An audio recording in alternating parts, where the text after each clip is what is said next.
Praise lord. దేవునికి స్తోత్రం. యేసుక్రీస్తు నామములో అందరికీ శుభాలు తెలియజేస్తున్నానండి. మీరందరూ బాగున్నారా? ఈరోజు పరిశుద్ధ గ్రంథము నుండి కొన్ని మాటలు జ్ఞాపకం చేసుకుందామండి. ఇర్మీయా గ్రంథము 31వ అధ్యాయము 13వ వచనాన్ని మనం జ్ఞాపకం చేసుకుందాం. విచారము కొట్టివేసి నేను వారికి ఆనందము కలగ చేసేదను. దేవునికి మహిమ కలుగును గాక. దేవాది దేవుడు ఈరోజు మనకిస్తున్న వాగ్దానం ఏంటంటే, విచారమునకు బదులుగా ఆనందాన్ని ఇస్తారంట. కానీ చాలామంది ప్రియులారా, దేవుని యొక్క బలమును ఎరిగి కూడా, ఆయన సామర్థ్యాన్ని ఎరిగి కూడా, ఆయన ప్రేమను తెలుసుకొని కూడా చాలామంది ఆయన మీద మన భారములు, మన చింతలు మనం మోపకుండా వాటిని మనమే మోసుకుంటూ నిట్టూర్పులతో మన జీవితాన్ని మనం ముందుకు కొనసాగిస్తున్నాం. విచారములన్నీ కూడా మన గుండెల్లో నిండా పెట్టుకొని మనం ఎంతో కృంగిపోతున్నాం.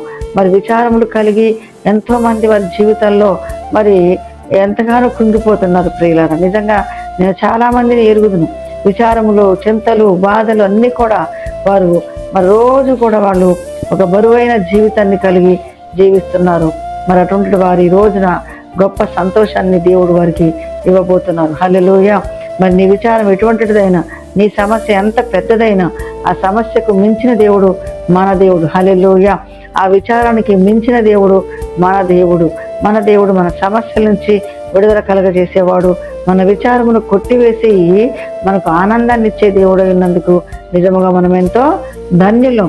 మీ విచారాల్లో మీరు కృంగిపోయి బలహీనమైపోయి ఆధ్యాత్మిక స్థితిలో మీరు అనగారిపోయినట్లయితే దేవుడు మీతో మాట్లాడుతున్నారు. ఇదిగో, మీరు విచారించాల్సిన అవసరం లేదు, మీ విచారాన్ని కొట్టివేసేవాడు నేను.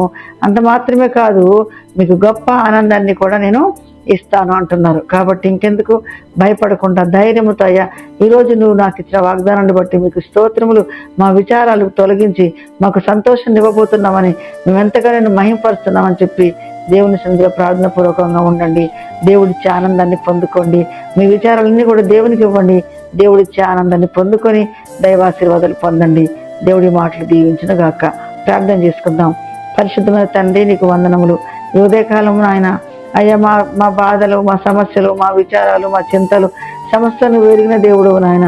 అయితే వాటన్నిటి మధ్యలో నాయన కూరుకొని పోయి, కృంగిపోయి, బలహీనమైపోయి వేదనలో ఉన్న పరిస్థితులు మావి తండ్రి. ఇటువంటి పరిస్థితుల్లో మీ వాక్కు మమ్మల్ని ఎంతగానో బలపరిచింది, స్థిరపరిచింది నాయన. మాకు మీరు ఇవ్వబోయే సంతోషాన్ని గురించి ఆలోచించి మేము ఎంతగానో నేను మహింపరుస్తున్నాము తండ్రి. స్తోత్రం. మా విచారాలన్నీ కొట్టివేసి మాకు ఆనందాన్ని మీరు దయచేస్తున్నానని చెప్పినందుకు వందనాలు చెల్లిస్తున్నాం అయ్యా.